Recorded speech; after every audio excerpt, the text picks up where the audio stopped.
इतिहास के पन्नों से आज फिर हम आप सबके लिए एक नया इतिहास निकाल करके लाए।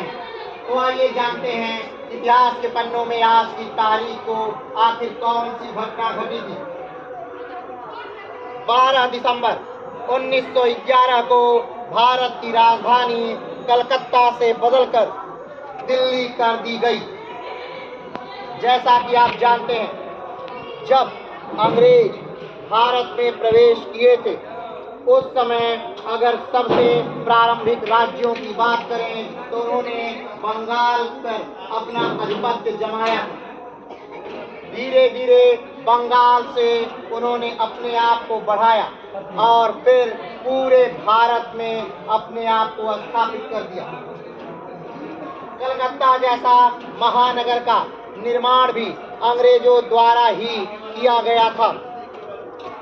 लेकिन जब धीरे धीरे कलकत्ता का विकास हुआ, कलकत्ता में बेहतरीन यूनिवर्सिटियां खुलने लगी और कलकत्ता धीरे धीरे विद्वानों का गढ़ बनने लगा, तब कलकत्ता के लोगों को ये भी लगा कि अंग्रेज हमारे देश को लूट रहे हैं और इसका विरोध होना चाहिए।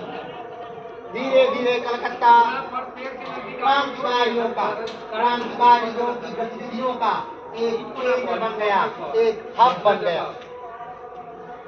जब अंग्रेज बंगाल से, यानी यूं कहें कि पश्चिम बंगाल से या बंगाल से पूरी तरह ऊबने लगे या यूं कहें कि डरने लगे, तब उन्होंने अपनी राजधानी बदलने की घोषणा की। लेकिन वो नहीं चाहते थे कि हम एक ऐसे नगर में प्रवेश करें जो पहले से ही, जहां से राजनीतिक गतिविधियां प्रारंभ की गई।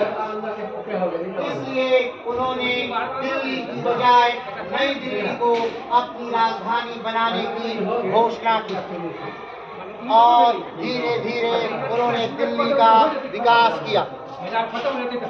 और आज के ही दिन या आज की ही तारीख को अंग्रेजों ने कलकत्ता से राजधानी को बदलकर नई दिल्ली कर दिया। 12 दिसंबर का वो दिन था जब राजधानी बदलने की घोषणा हो गई। अगर आज के दिन की और खास बात को देखें तो आज इतिहास में एक और बेहतरीन घटना को अपने आप में समेटे हुआ है। 12 दिसंबर 1882 को आज के ही दिन प्रसिद्ध बांग्ला साहित्य आनंद मठ का प्रकाशन हुआ था। अब आप सोचेंगे ये आनंद मठ आखिर क्या है? आनंद मठ एक उपन्यास है जिसके रचयिता बंकिम चंद्र चट्टोपाध्याय थे। आनंद मठ ही वो उपन्यास है जिसमें कि आप जिस वंदे मातरम को हर रोज गाते हैं वो वंदे मातरम लिखा गया है। उस आनंद मठ में अगर देखा जाए या पूछा जाए कि क्या लिखा गया है तो उसमें सन्यासी विद्रोह के बारे में पूरी जानकारी लिखी गई और उसी आनंद मठ से लिया गया हमारा राष्ट्रगीत वंदे मातरम और मात्र एक कड़ी ही, शुरुआत की एक कड़ी ही ली गई।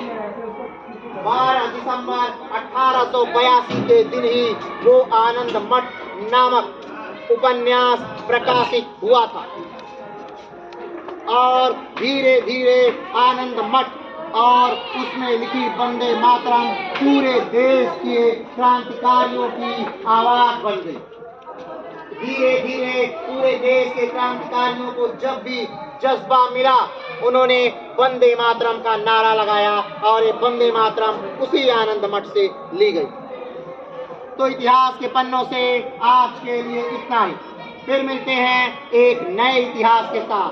तब तक के लिए जय हिंद।